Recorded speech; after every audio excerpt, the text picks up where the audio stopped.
While I was in the shower, I couldn't help but wonder if I would never had left her. Would I have been this good? I felt a cool breeze from behind, and when I turned to look, Maritza had her head in the shower. I just continued what I was doing as she said, "You have a cute ass." Damn. I could hear I heard Maritza that. giggling as she walked away. Not long after that, I came out of the bathroom wearing a part of sweatpants that she gave me. I was told to relax on the sofa and dinner will be done soon. He followed me into the living room, turned off the radio, and turned on the TV, and then handed me the remote. So I guess you see what's happening here, right?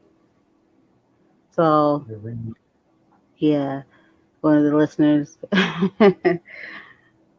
said maybe I should just start it off like in a different way because then I was wondering when you hear what you wrote or what happened, or does that take your mind? Because we're in season two, and we can do however we want to do. There's so much we can do with your story that when you hear it read that way, or you hear it, does it resonate? Does it take you back to a moment? It just makes me smile. I don't know the moment,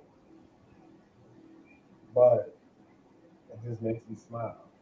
I laugh at some of the experiences I had. Yeah. Yeah, I find a lot of them funny. There's so Yeah. much more like detail that could have went into them chapters. Like really understanding. There's more to it than me just out there sleeping with women and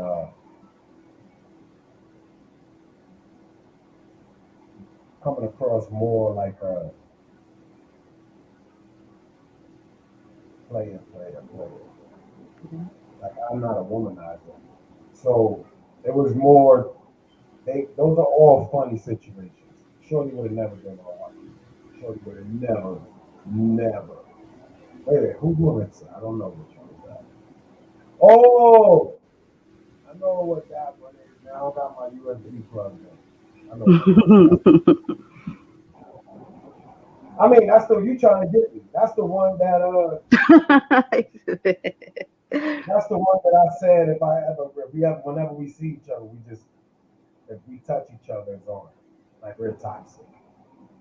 And I mean, I don't go nowhere with it. I'm okay with it not working. I'm okay with the what ifs. I'm okay not worrying about the what ifs. That's what I'm gonna say. Okay. So when I hear it, I just smile and there's a lot of it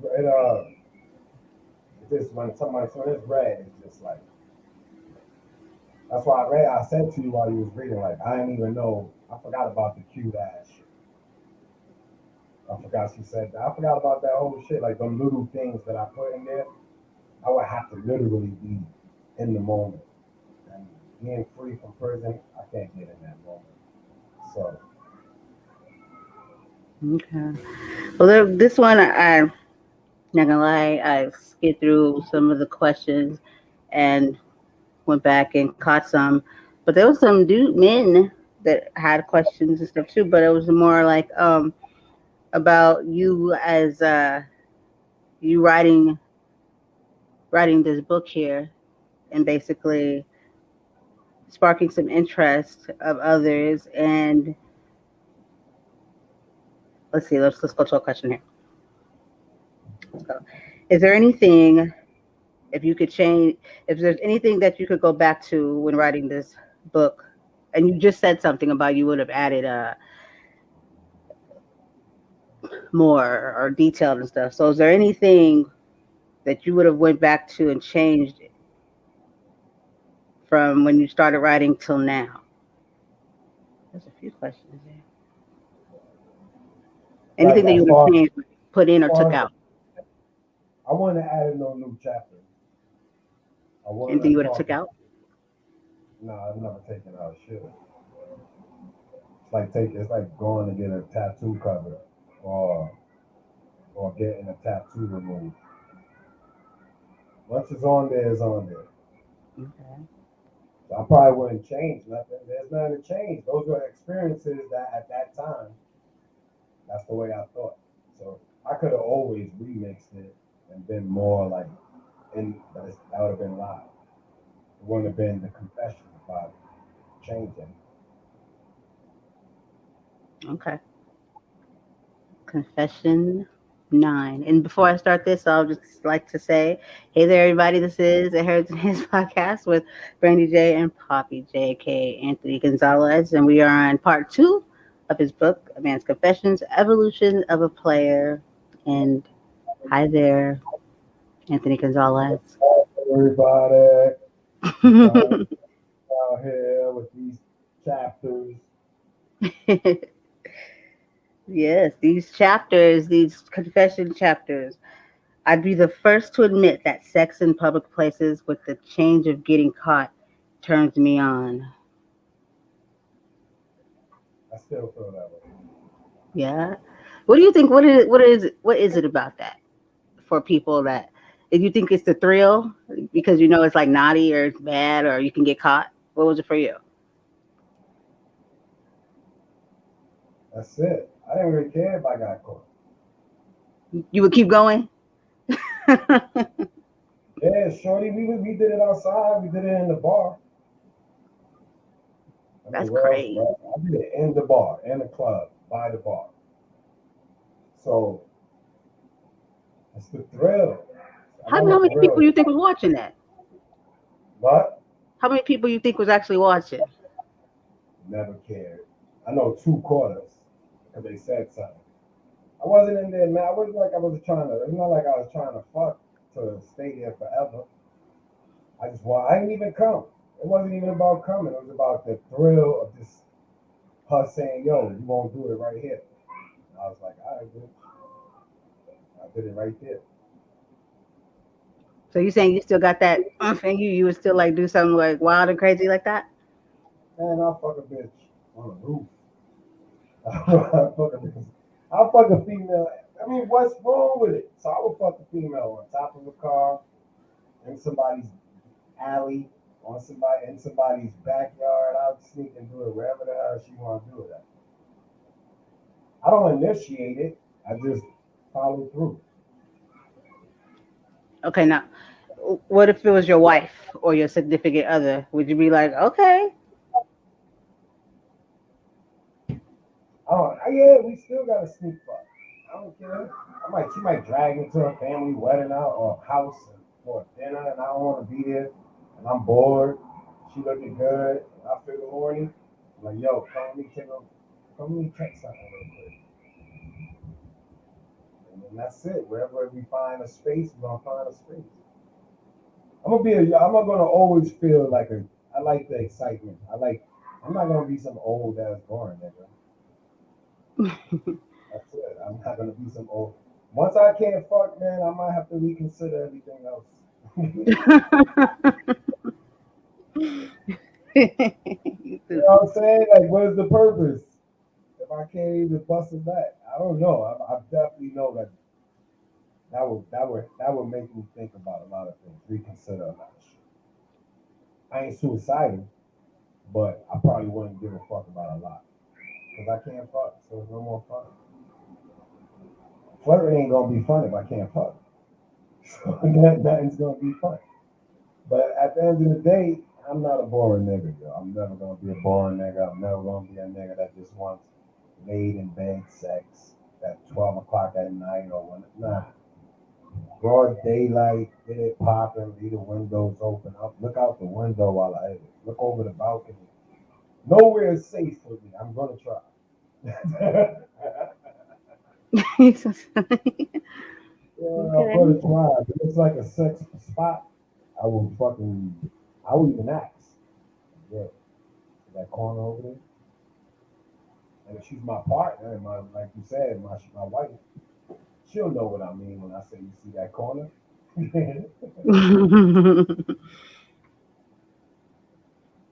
I ain't mad at you. I ain't mad at you. Okay.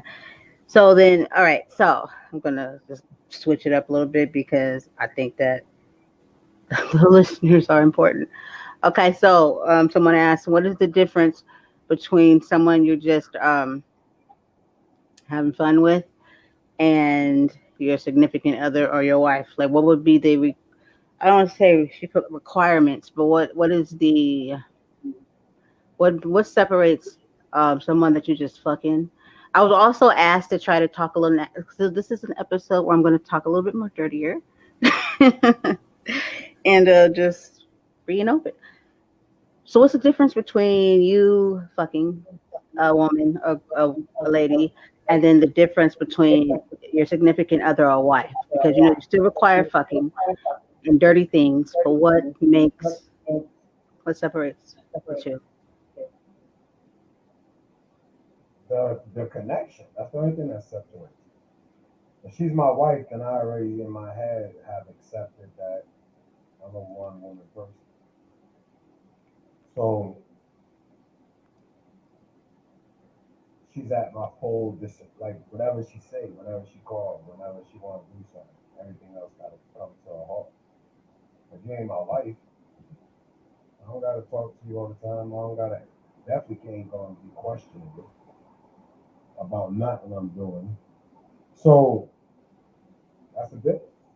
That's I don't have to. My caring is less, not about the person, but about the montage, the ad libs. Like you ain't allowed to just run your mouth to me. You ain't my wife. Okay. You sit down and shut the fuck up, right? No, not sit down, shut the fuck up. No, not really shut the fuck up. I don't even like being around chicks that shut the fuck up. That's a quick way to get me to not talk to you. But Right. it's just if we fucking and you don't need to. What we doing? When we call each other, we fucking. So what the hell? We ain't gotta go through all the acting like we getting in a relationship. We ain't gotta talk every day. You ain't gotta how was your day shit. I don't need to hear that shit. I won't be rude about it, but I'm not trying to be on the phone just talking, like just to talk. Like that's not gonna happen to somebody that I'm just fucking. And most of the people that I was just fucking, they knew when you call me, I come. If I wasn't jammed up, if not, I don't reach out. I never was just reaching out because I was bored. When I reached out, they knew I was trying to get some ass, hang out. But at the end of the hanging out, get some ass. If it's wifey, that's different. I ain't treating her like that. Plus, if it's wifey, she's living with me. Okay. Kind of takes me back to like, okay, there's this one chapter you had,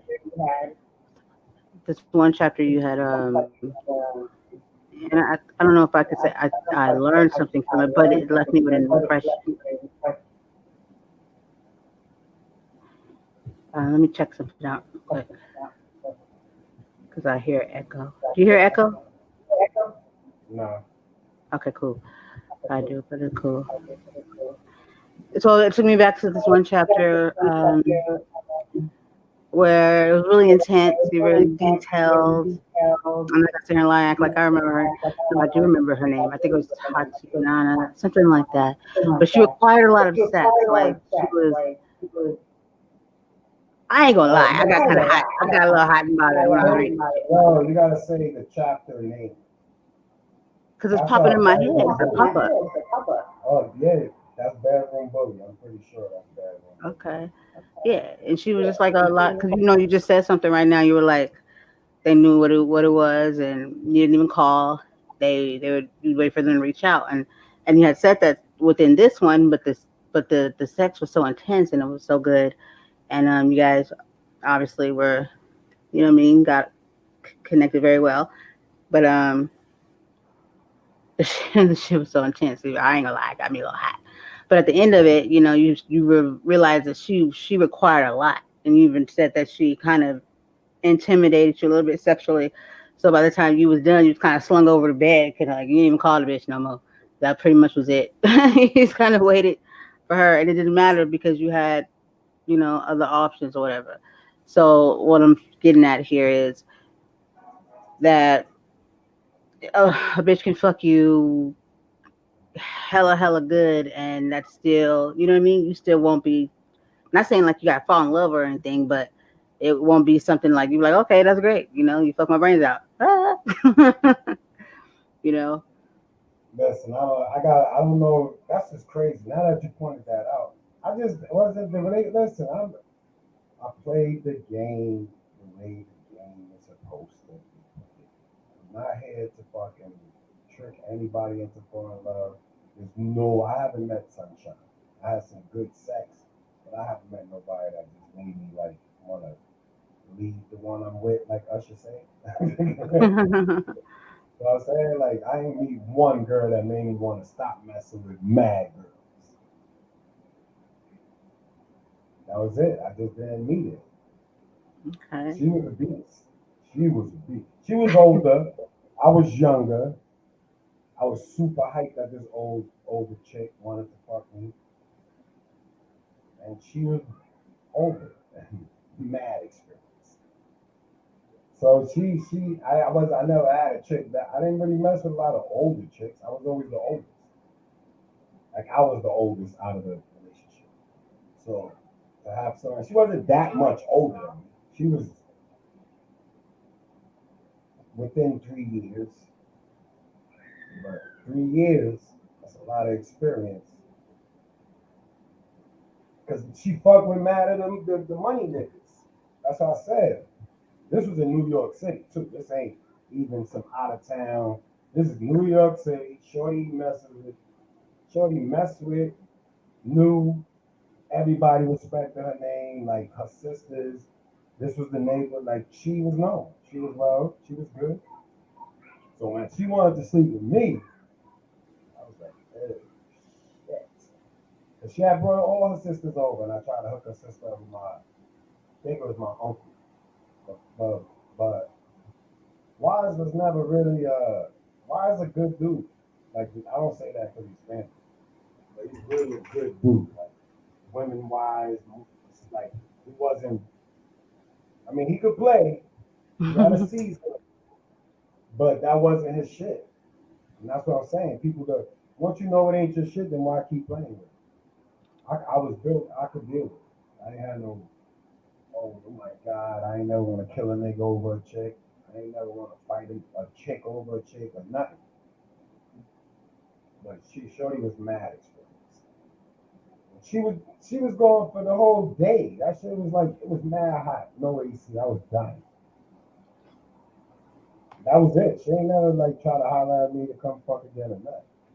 It was on her terms. I didn't even dictate that. That's when I realized that it go both ways. So I respect the game. She didn't give a fuck. It was like, yo, she wanted a piece of me. It wasn't vice. I mean, I would have took a piece of her. But out of everybody she was messing with, all the big willies she knew, she wanted to fuck the young kid. And I was like, have at it. Does that leave an impression on you about older women? You know, it made me want to fuck more older women. That was it. But I wasn't really, I still wasn't like trying to bag older women. So it didn't really do much. But I wasn't, like, it wasn't like, all right, after her, I'm just going to talk to girls older than me. It was just like, after her, older girls got, at least in my head, older girls, boy, they a lot more experienced. So everything yeah, it's done. I was waiting for you. Because I don't know. Catalina's gonna go eat. You go. You need to, Oh, so you gotta do something. yeah, I got myself.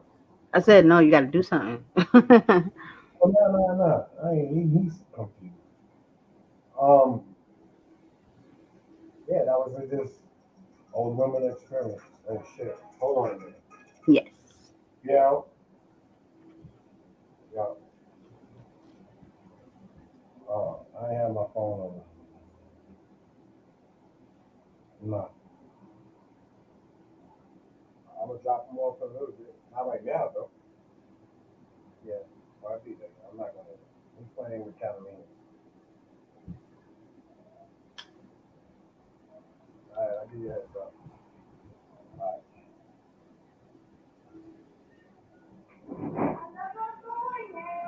So it was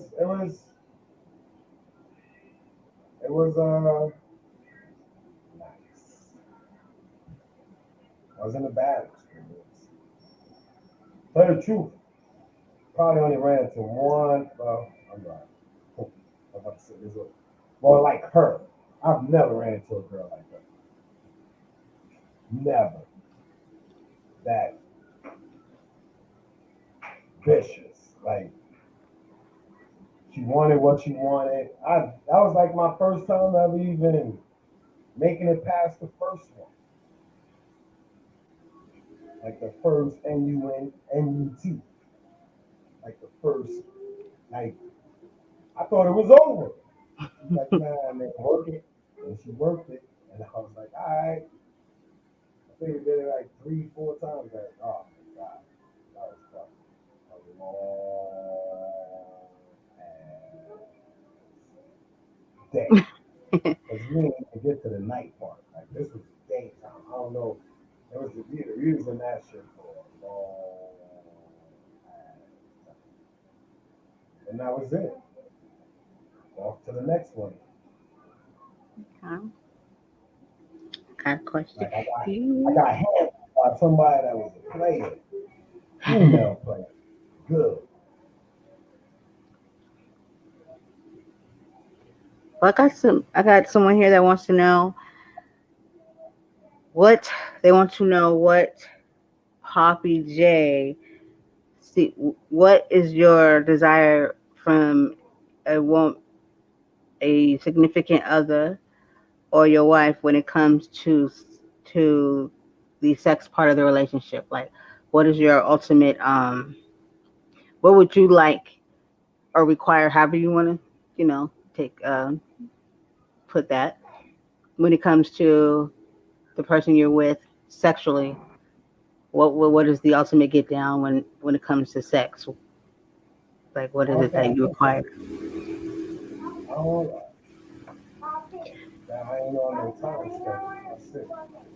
Huh? That's tasty. Let's see if I like it. I'll make y'all go right now. Sit right down.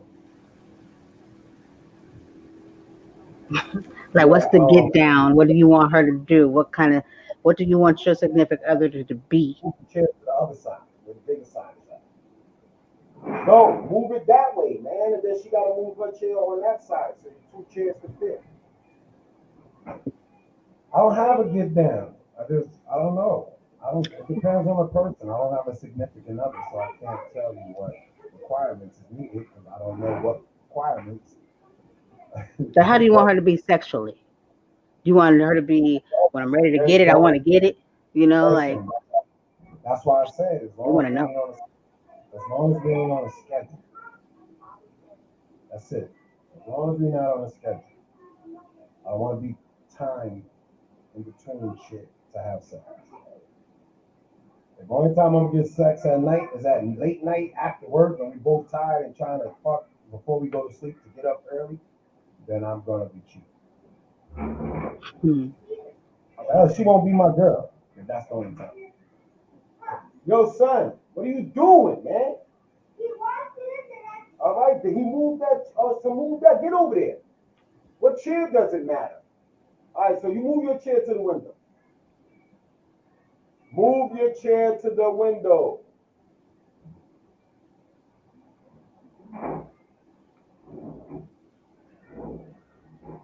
Yeah, but Okay. oh God, I guess 5 o'clock ain't a good time. But yeah, I don't know. I don't know. I gotta. It's all gonna come from the person and how we kick it when we talk and find out. I just can't be on a time clock, man. I'm not fucking around kid schedules or nothing. When I'm horny, you should be horny. When You horny? I should be horny, right? It go both ways. A woman, my girl come up to me while I'm making breakfast and say, turns around and grabs it and then just wants to get tossed real quick. I'm gonna turn that shit off and we gonna toss. I might not even be hungry after. You understand what I'm saying? So I ain't really trying to. It just gotta be.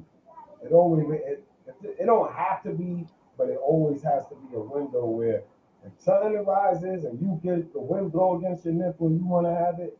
Let me know so we can figure out where we go, like, and get it off real quick, and then continue carrying on with whatever we do. I want to have sex in an amusement park, but I don't know. You That's so deep. silly. Like, oh, do you want to do it like on the roller coaster or just at the amusement park? Like, Just tell at the us. amusement park. Huh? Sneak off in a section. Just know that there's mad people walking, and you could get caught. What about on a ride though? If you can get away with No, that, I don't. no. I don't really do rides. You just wanted to be at an amusement park. Yeah, I don't give a fuck about the roller coasters and all that. That's I not. think, but why the amusement park though? It's mad people. I had sex in the Okay. park, acting like we was sitting there having a picnic. Like, all right, I've done it in parks, everything. Like in the park, in the car, outside, in the park, on the grass, just acting like we was playing with each other. And we over there, just we got our shirts on and everything under us. Or we got the right clothes on, it's easy access. Like that's easy access clothes and everything, man. We not gonna play these games. We Yeah, not yeah. playing these games. I done it on the beach and in the My elevator. partner, yo, look, my partner gotta be my partner. That's it. Yeah, yeah. All, if they want me to be loyal and faithful, they gotta be my partner. And that comes with a lot of talking, because everybody could be all sexually in the beginning and then try to die it down. That shit Yeah. died down. I'm on to the next Yeah. I've done it on the beach and in the elevator. Elevators are very dirty. Literally, they're dirty. Okay, like ew. It's like no, but no, because in the elevator you gotta like in between. You don't know what's gonna happen when it gets to the next level, so you just gotta be prepared. You gotta be ready. That's I a do it in the challenge. elevator, I'm pressing. If I do it in the elevator, I'm pressing stop. We didn't press stop. You're like, we'll see what happens when we get down there. On the beach, Nah, I'm pressing. I left my underwear for like a flag, like right in the middle of the beach, like, phew. But it was nighttime, and it didn't look Oh, like anyone was there. give me 1 minute. It didn't. Yes, I'll keep talking to the listeners. It didn't look like anyone was there. It was nighttime. But what's the chances? If we were at the beach, and like I don't know about other places, but here in San Diego, our beaches, a lot of them are on a strip where like there's houses. Like people live on the beaches. By the way, that's one of my dream like living spaces. And usually when I can envision it, I can have it. And I just haven't been envisioning lately because the world's all fucked up and tsunamis and shit. So it would definitely be a beach home for the beach. It would not be my home because anything can happen when you're right next to the water. So therefore, I would love to live on the beach and I would love to do it again on the beach and I would love to do it on the balcony next to the fucking beach. 'Cause I'm a beach person. I love the water. So makes sense, right? From Cali. But yeah, I haven't done much play. Elevator, let me tell you about my elevator experience. We would do it in the elevator. Okay, so I went to school for business, and what do you know? I was an honor roll student. I was an adult. I already had my son, so this was like some years ago. But I had a little boo thing. And then we like to do things. So every day at lunchtime, we go in the elevator. Um, like I said, I am not. I might seem a little conservative, and but that's not the case. I just don't be walking around here just twerking and just. But no, if there's somebody that I share myself with, then I'll play. you know. But that's going to be the only person that sees me play. So yeah, the elevator was pretty crazy because it was just by chance that every day, because it was almost every day, that you get in, you don't just leave it, you got to press a button because somebody's going to wonder why the elevator is moving, or they're going to press a button to make it move. There was a few times it moved, but the shit was so intense that it wasn't. I ain't gonna sit here and lie. It it didn't take. Sometimes it didn't take for somebody to come to that moment and be, you know what I mean, like because the shit was so intense. And then sometimes we really, to be honest with you, sometimes a lot of times our intentions was not to be seen, but just to get it in, and we didn't have anywhere else to get it in, so we got it in the elevator. One time we got to the bottom. I probably need to tell you guys this was only four. It was on the third floor of the floor. It was only four, so it didn't take much to get to the bottom. There was probably like one time when somebody was at the bottom, but by the time the door opened, we good because and I had a uniform, so it's not like I was wearing a skirt or a dress or anything like that. It was in business school, so but he was able to finish the job before we got to to the next floor. So we have back with us Anthony Gonzalez. I was just sharing, while you were gone, some of my thrills and feels, you know. Uh, so yes, okay. So as we were talking about that, I was looking over something. So I, it was probably around 2 a.m. when I received the call from Rhonda. She asked if it was too late for us to chill, and that she was fucked up. I was about to say no, but I wasn't doing much. Plus, I was by her house anyway, so I told her, nah, it ain't too late. Before I could say another word, Rhonda said, where are you at, Shorty? She was the only person I allowed to call me that. For some reason, the way she said it, Shorty, sounded sweet. I told her where I was, and she said, oh shit, you're by my house. Please don't leave, I'm on my way. Promise you won't leave? I could tell she was drunk, and I assured her I'd wait only if she promised to drive safely. What's up, Rhonda?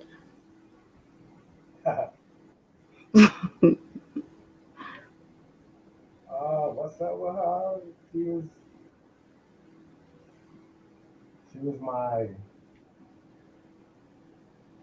we was each other's on calls.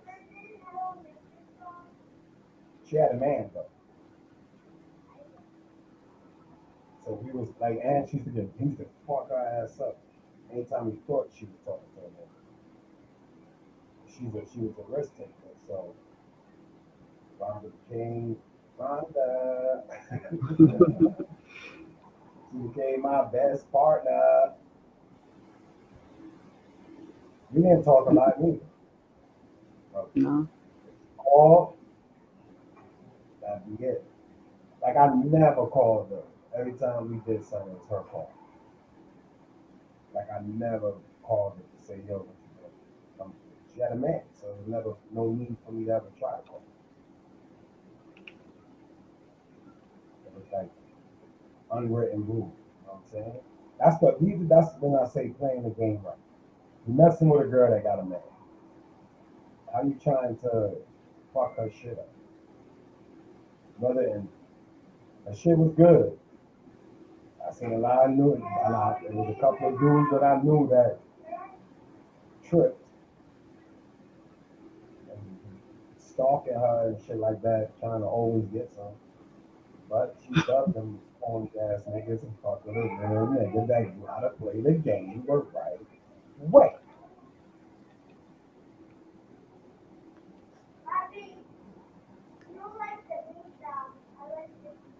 You always like to lose. You never like to lose. Don't worry about it. But yeah, we still cool. Okay. I told you most of the people in here are still friends with me on Facebook. Yeah. Like there's no beef. Like not even friends. Like people that I mean, there's a couple that just want to be nosy, but a lot of them won't reach out to me. And if I reach out to them, a lot of them will just chop it up. I'm not gonna. It's not. I don't. I'm not on the do not text me or inbox me or none of that shit. So, Okay.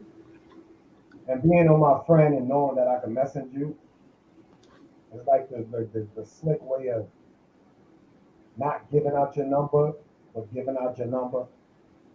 Like if you don't want to be reached, you don't want to be reached. If you don't want a particular X to reach you, then you wouldn't friend request a particular X. So everybody that friend requests a particular X at some point wants to hear from a particular X. To me, that's how I process the whole social media, a million friends. Like I just hit, I'll go scroll and just hit, but I never like really like certain ones. When I change my page, I reach out to them, let them know I changed my page, and they follow just as fast as I need to step. You know what I'm saying? So, but I like they're good people, so I always want them to be good. Like I don't got no heart ill will against them. It's always nice to know that certain people you actually cared about are doing good. Everybody I slept with in that book, I care about. Huh? Yeah.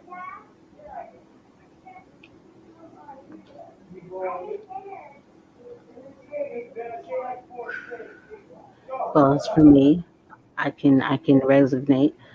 I haven't had a lot of relationships. I can count on maybe this hand and maybe one on this one, but most likely this hand. And to this very day, I can say that I speak to all of them. I'm not gonna lie, they call me. There's one that we call back and forth, and that's because we want to make sure each other is breathing. That would be my ex-husband. But and then my son's father, that's family. You know, we talk almost every other day. We'll save that episode for Extreme Yard because this nigga gets interesting and interesting every time. I can't even say if it's interesting. It's just more like, why did I answer? It's like, no, I'm kidding. No, sometimes that's what I feel like because men can be dramatic too, but I try to be. I try to be open and supportive when I speak to these people or him in particular, and you know that's just who I am. Okay, Jay's back. Hey, Jay. So, Jay, before we carry on, I find this episode here to be very interesting. Is there anything that you want to put out there? Say anything about this episode, this book, about anything that's coming up or coming out, or something that resonates with you right now? Plush Life from Prison to Peace. Next book be out. Trick or treat time. In that time frame, trick or treat thing. It's a trick and a treat. The trick is you have to want to. It's to want to. The trick is to spark curiosity as far as black men incarcerated, black fathers that's incarcerated, everybody in jail and just wilding out and having fun. Some people do go through some things, some people don't. So the book is just to share what I what experiences, all the experiences that and all the choices I made like that led to another road, that led to another road. Some of the roads ended up in prison. Some like it's just a walk through there and just let now as an older person just knowing that I always had a decision and I made the wrong one, so I can't blame nobody.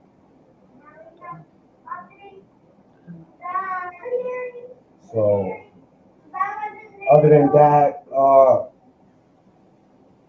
we're still trying to get people for the radio station, talent, people who want to learn the nuances to the radio station, the inner workings. Uh, the plush lounge, as you can see, we'll be having guests, in-house guests, and Confessions of a Man. That book will be getting professionally edited.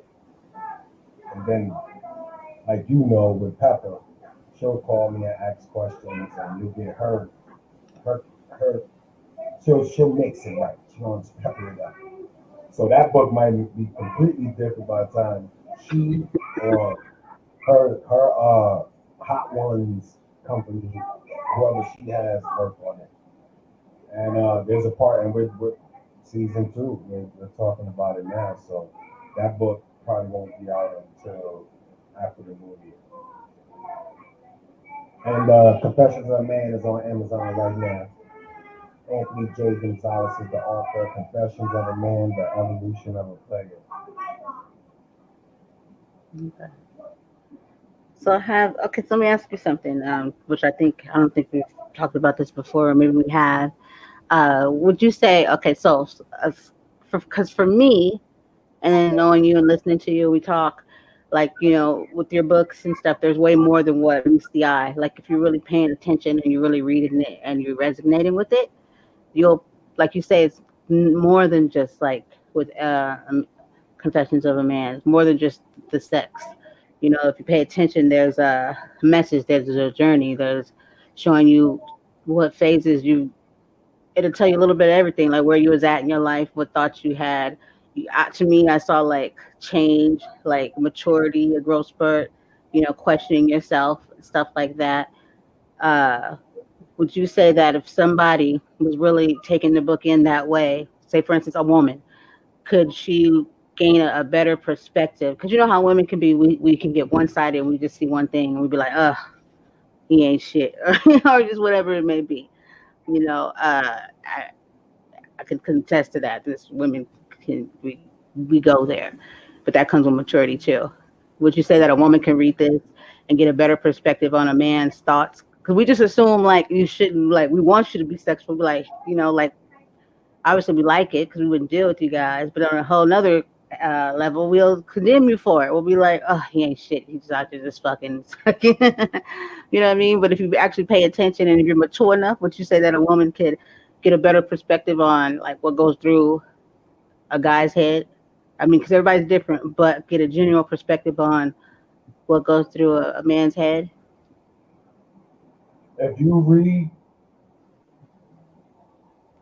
if you're trying to get a better perspective, then read it without reading the sex story. Because if you read it without reading the sex story, you'll see the description and detail of the person prior to the sex. If you read that and then go and look at the confession, they're kind of completely opposite. It was like mad, like the beginning is the what interests me, what sparked interest, and then the confession is why I can't settle down. Like, and or why I talk myself into not giving them a chance. I want to be clear. A lot of them I didn't allow the opportunity to show me that they could be my partner. If I met you in the club, that's where it stood. There were certain ones, but them things never panned out where I had more interest than others. But it was just always talking myself out of the relationship. So as you get towards the end of part two, the book has let you know that I changed mentally because I accepted more. I accept my last chapter is me accepting a relationship and then knowing that the reason why it ain't gonna work is because that was the everything was good up until prison. And then once prison came into play, she just wasn't a prison person. But you gotta respect. So I'm not upset that she wasn't a prison person. But towards the last two chapters of the book, I wasn't slinging it out there like that. I was actually working towards just working with one shit. That's why I know not to live with a girl. Because that's the only girl I ever was messing with in a relationship aspect that we never fought. Because we didn't live with each other right away. We was getting to know each other. So I was already working on those steps. I just didn't realize it. That was like you don't realize. You just figure, hey, I'm done. I'm retired. When you and you think you're doing it just because you're gonna take a chance at something. Like it was one person that at the end of the book that after all this shit, I was willing to take a chance with. And me and her still friends. You know what I'm saying? But that was the only one. And when I came home, she was like, "Yo, if you want to slap me, beat me up, but just wanna, she, like we met like at by the river. We met like I don't know what they call these shits, Hudson River. So like the short, like whatever that is, the riverfront or whatever you want to call it.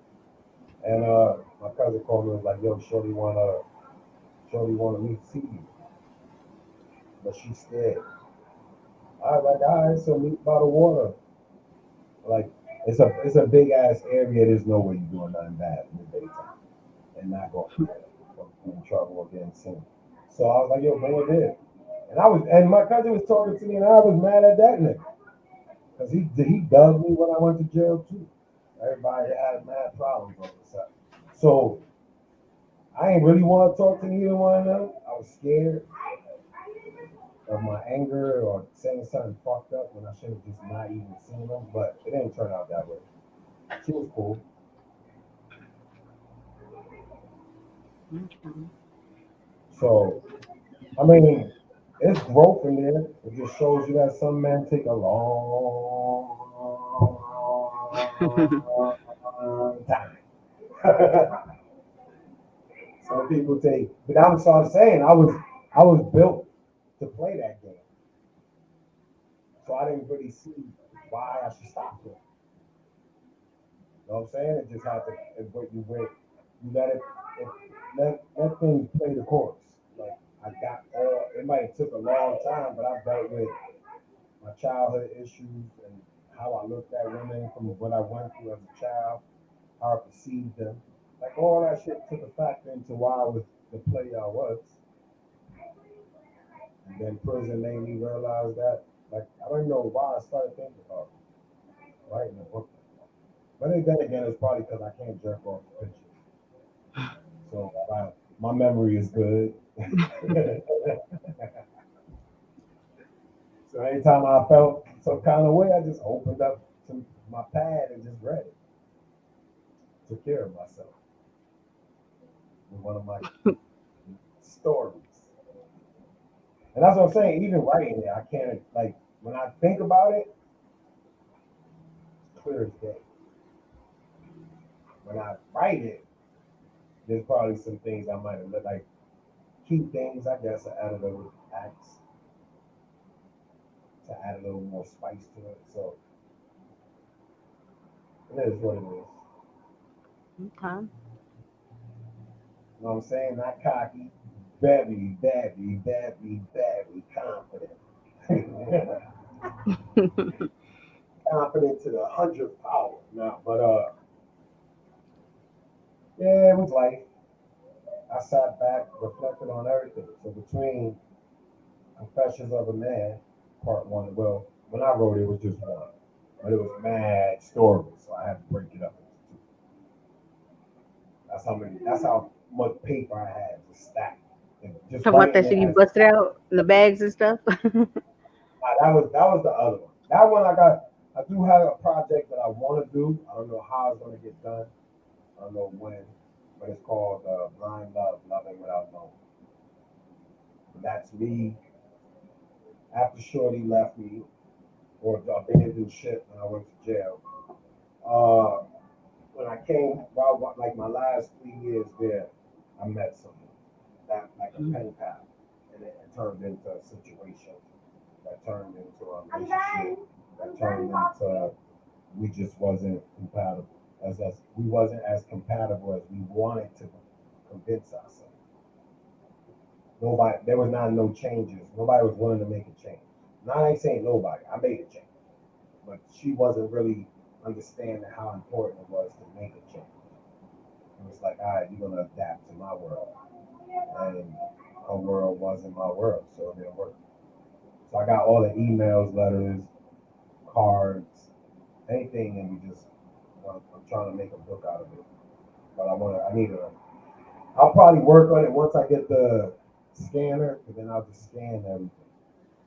I already talked to her. I want her to speak on the chapters in real time,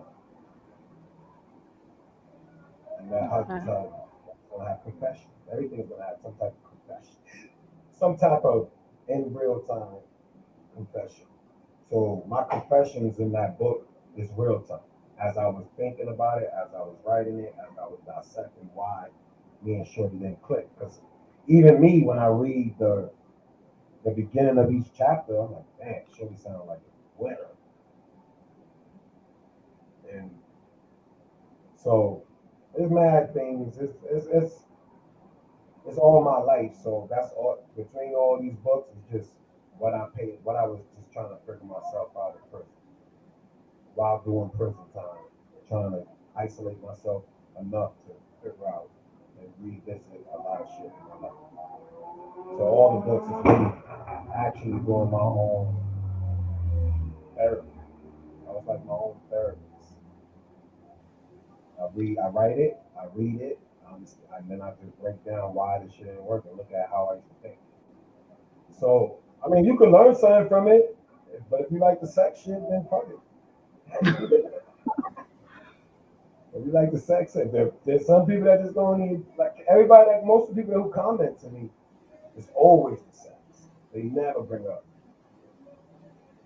the chick, the race, the confession.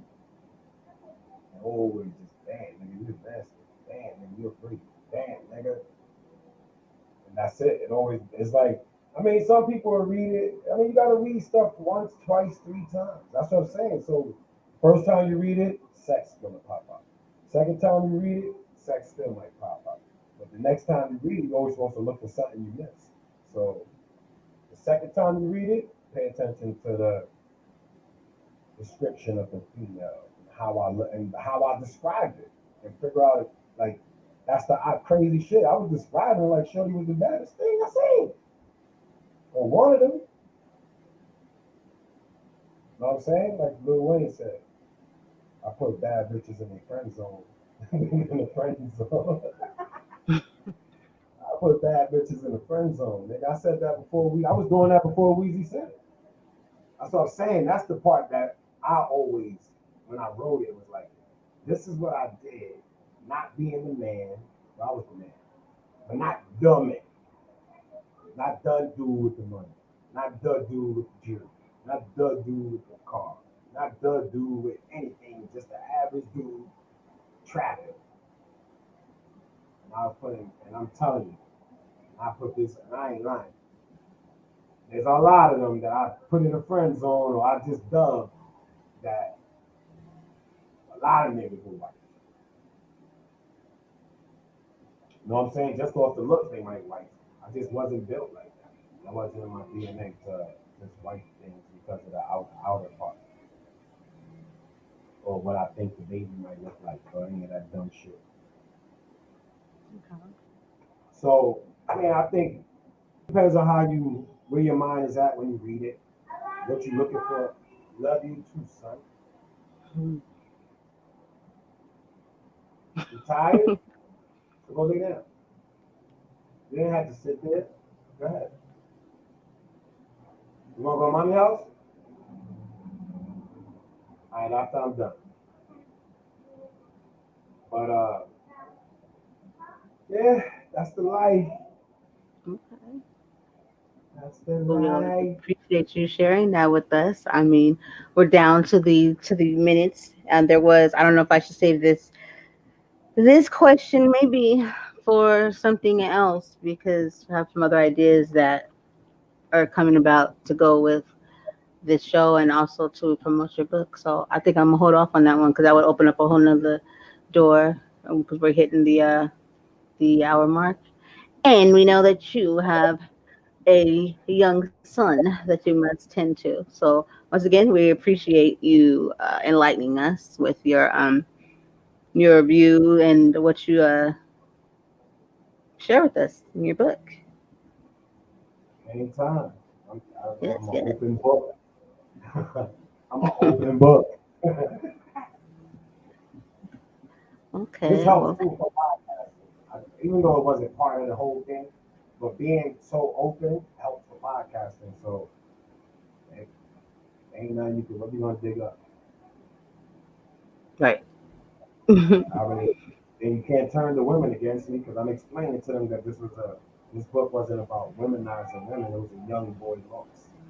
So if Yeah. you take it into perspective like that, as a young boy loss, because if you read the first chapter, you knew I was a baby, a kid, someone that shouldn't have been fucking, someone that shouldn't have been home alone. So this ain't to big up womenizers. This ain't to diminish women. I was a young boy from what I grew up and went through. I was just lost when it came to relationships.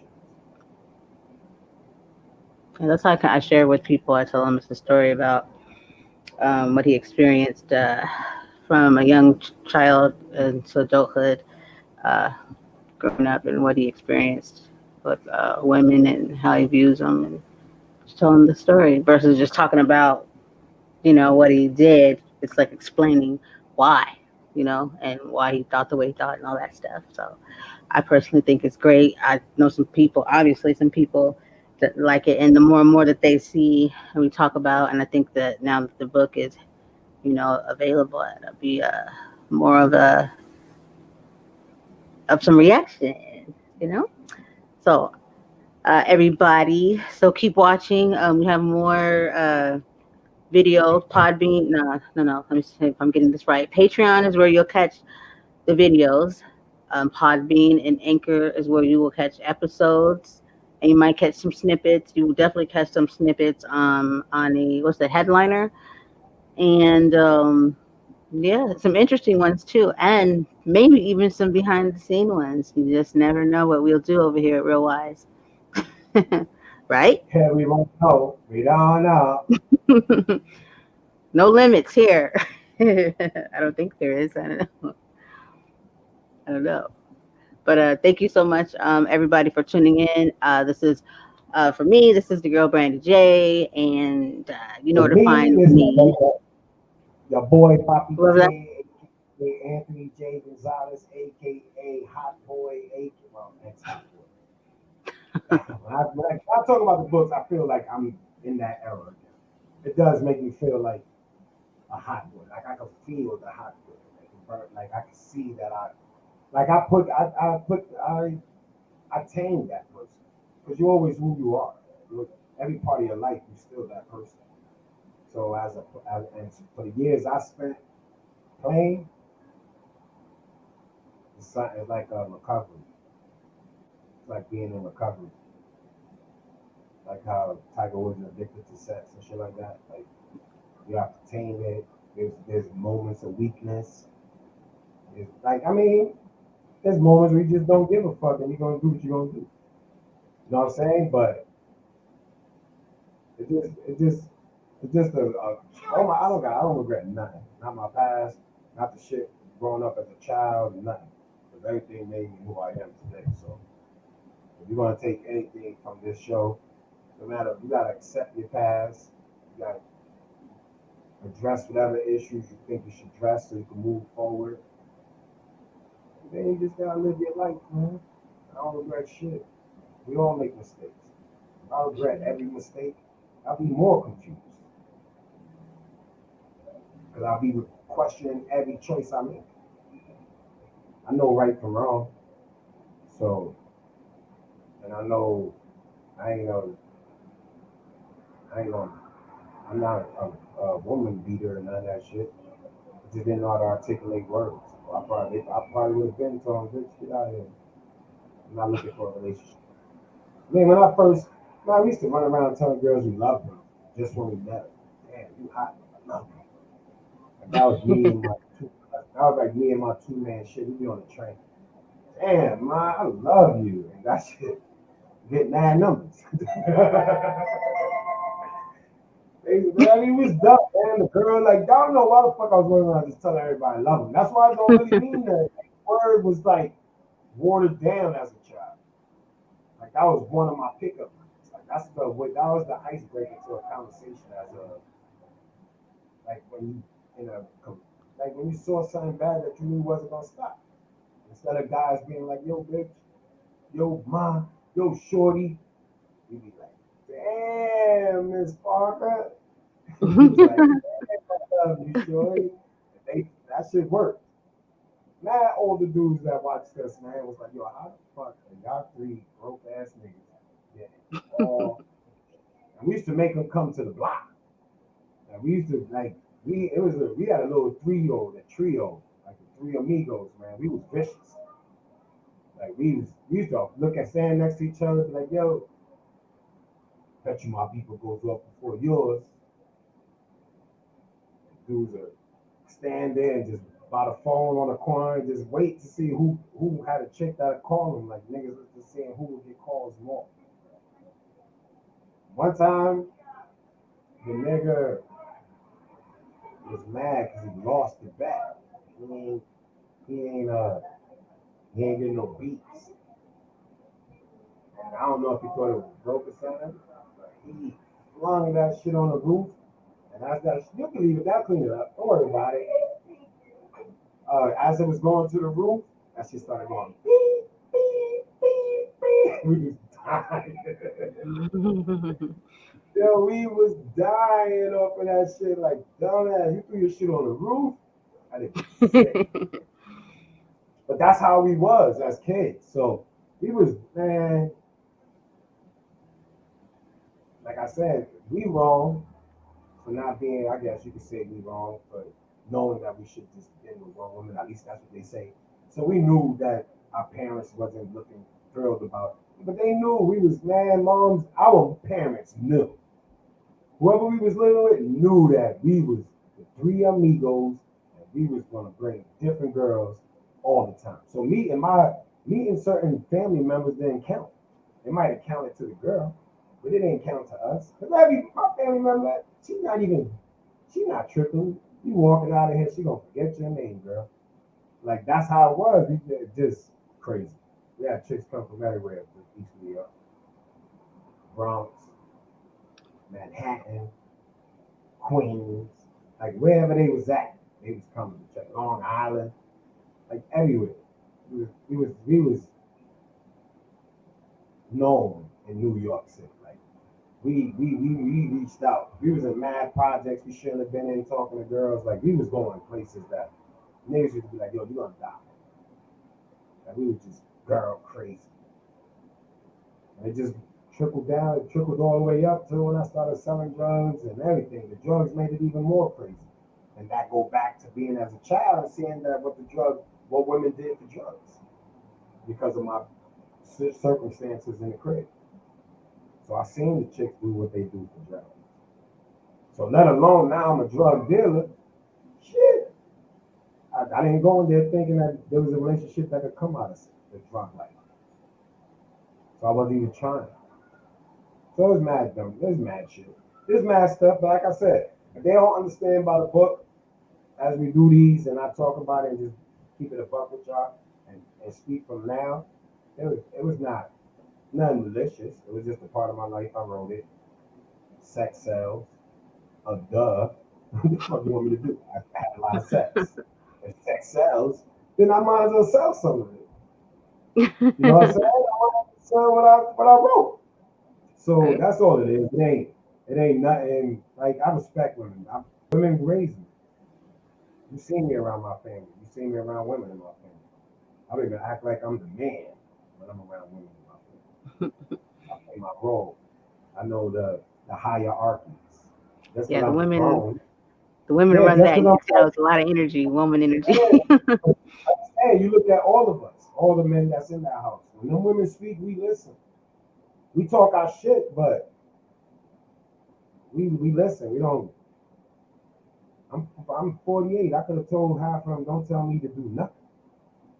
But when I get around the women that raised me, I'm still that little boy to them, and they still my big aunt or big my sister or whatever. So I bow down. I'm not gonna be that person I am when I'm not around family. So I mean, people will get to know me throughout the podcast, the books, the real WIZE productions, and everything we come out with. People just get to see that. And hopefully that'll help somebody else understand like all that shit I went through and look where I'm at. Look what I'm trying to do. So it's mad different ways you look at it. For me, I wrote it because it's a lesson learned. And if anybody should know that lesson, I think my children should be able to read the lesson and then I'll explain it to them. Sex and everything. Because kids should know about it. We always wait and let kids figure it out on their own. Can't prevent sex from a child. So why not teach them what's wrong, teach them what's right, teach them what not to do. So my book could be used for mad shit if you want to use it that way. Well said, well said. Okay. Always always enlightening. I appreciate it. See, I'll be listening, I'll be like yeah, you can always tell by the expression on my face. But yes, so everybody, I think we covered a lot and where you can find us, what you can expect, and if you are looking to do this, then check out. I think you uploaded something, right, Jay? Um, the where they can go if they want to talk to us or what I mean, Yeah, I become a did that part on of. Facebook. Yeah, I did that on Facebook though. I Okay, might upload that to YouTube too. I'll see if I can upload that next. I'll upload that when I upload this. okay, sounds good. Well, all right. Well, this is I heard in his podcast, Brandy J, Poppy J, and until next time, peace. Peace.